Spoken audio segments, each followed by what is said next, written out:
Hi, I'm Danny Glover.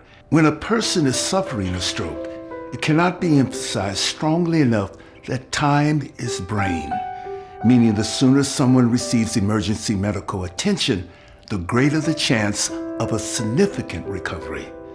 Let's look at how IR techniques play a major role in urgent stroke therapy. A stroke occurs. So what happens next? After calling 911 and being transported to a hospital's ER, an individual who has suffered a stroke receives a rapid clinical evaluation from ER doctors and probably also a neurologist. This process typically involves computerized imaging of the brain, known as a CT scan. If the CT scan reveals that there has been no brain hemorrhage and the symptoms of stroke have been present for less than 3 hours, a clot-busting drug known as tissue plasminogen activator, or TPA, may be administered by vein in order to eliminate the blood clot that is causing the stroke.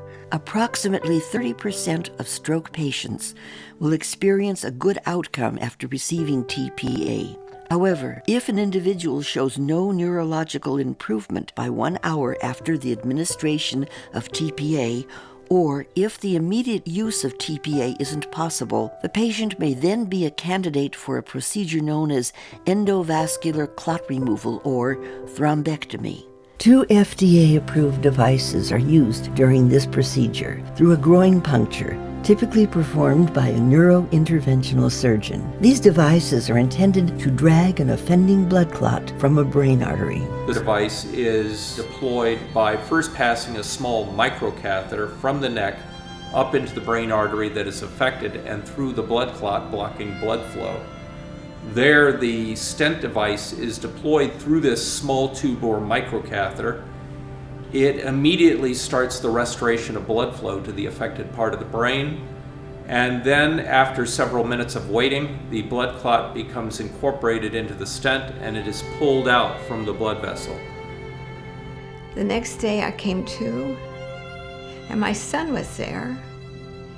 And then a little while later, my daughter and my granddaughter, and it's just terrific. I had no strength on my right side, none whatever. And then slowly, I began to walk, to talk, to do all kinds of things that I hadn't been able to do. Endovascular clot retrieval needs to be initiated within 8 hours after the onset of stroke symptoms. However, the sooner it is performed, the better the chances for a positive outcome.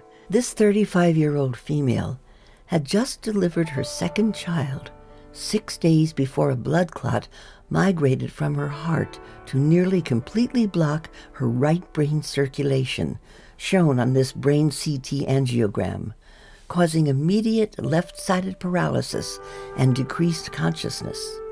Blockage of the right brain arteries was confirmed on a cerebral angiogram. However, just 5 minutes after deploying a stent retriever device within the arterial blockage, the offending blood clot was pulled from the brain, restoring near-normal cerebral blood flow. Remarkably, 3 months later, she returned to work and was again driving and jogging. I'm grateful that there are technologies that are so important for people like me. All of these devices are intended to restore normal brain blood flow and place the patient on the path to a recovery. And remember to recognize and respond to a stroke fast. F, facial droop. A, arm weakness. S, speech difficulty. If you experience any of these signs or recognize them in someone else, then T, it's time to call 911 immediately.